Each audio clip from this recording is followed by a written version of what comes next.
কমলনগরে নদীর বালু বিক্রির অভিযোগ বিএনপি নেতার বিরুদ্ধে হুমকিতে ৫০০ বসতঘর। কবির হোসেন রাকিব পালোয়ান, রামগতি, কমলনগর, লক্ষ্মীপুর প্রতিনিধি। লক্ষ্মীপুরের কমলনগরে চরকাদিরা ইউনিয়ন বিএনপির সভাপতির নেতৃত্বে ভুলুয়া নদী থেকে বালু বিক্রির অভিযোগ পাওয়া গেছে। গত ১ মাস ধরে তিনি দলের নাম ভেঙে অবৈধভাবে চড়া মূল্যে ঠিকাদার ও বসতবাড়ির কাজে এই বালু বিক্রি করে আসছেন। তার এমন কাণ্ডে সর্বস্তরের মাঝে মিশ্র প্রতিক্রিয়া দেখা দেয়। উপজেলা চরকাদিরা ইউনিয়নের ২ নং ওয়ার্ডের ডাক্তারপাড়া এলাকায় এমন ঘটনা ঘটে। এর আগেও তার বিরুদ্ধে ২ থেকে ৩ লাখ ঘনমিটার বালু বিক্রি করার অভিযোগ রয়েছে। উপজেলা প্রশাসন ও ভূমি অফিসকে আর্থিকভাবে ম্যানেজ করে অবৈধ এই কার্যক্রম করে আসছেন তিনি।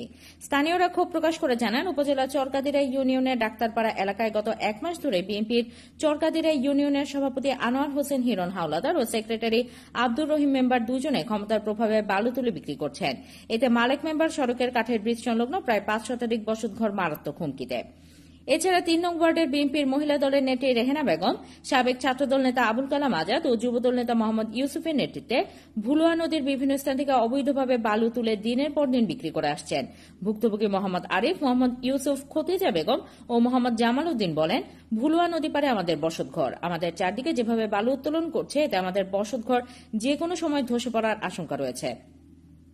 যারা বালু উত্তোলন করছেন তারা তো বিএনপির নেতা, আমরা তাদের বিরুদ্ধে কথা বলার সাহস নেই। এই বিষয়ে জেলা উপজেলা প্রশাসনের হস্তক্ষেপ কামনা করেন তারা। অভিযোগ অস্বীকার করে চরকাদিরা ইউনিয়ন বিএনপির সভাপতি হিরণ হাওলাদার বলেন, আমরা আমাদের নিজস্ব জায়গা থেকে বালু উত্তোলন করছি। এই জমি আমাদের এই পারিবারিক লোকের জমি। ভুলুয়া নদী থেকে বালু উত্তোলনের প্রশ্নই ওঠে না। বালু উত্তোলনকারীদের অন্যান্যদের একই দাবি, তারা তাদের ক্রয়কৃত জমি, আত্মীয় স্বজনের জমি থেকে বালু তুলছেন। সরকারি জায়গা থেকে নয় বলে তাদের দাবি।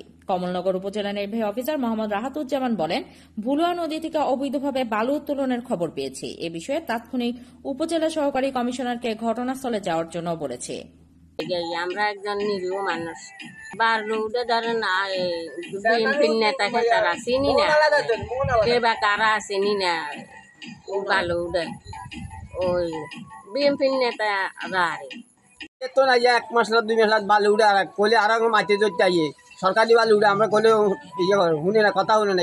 এরা বিএনপির নেতা হয়েছে, এরা কোনো কথাই শুনে না। এরা বুঝছেন নি, আমরা বারবার ডাক দিই, এখন কথা শুনে না। এরা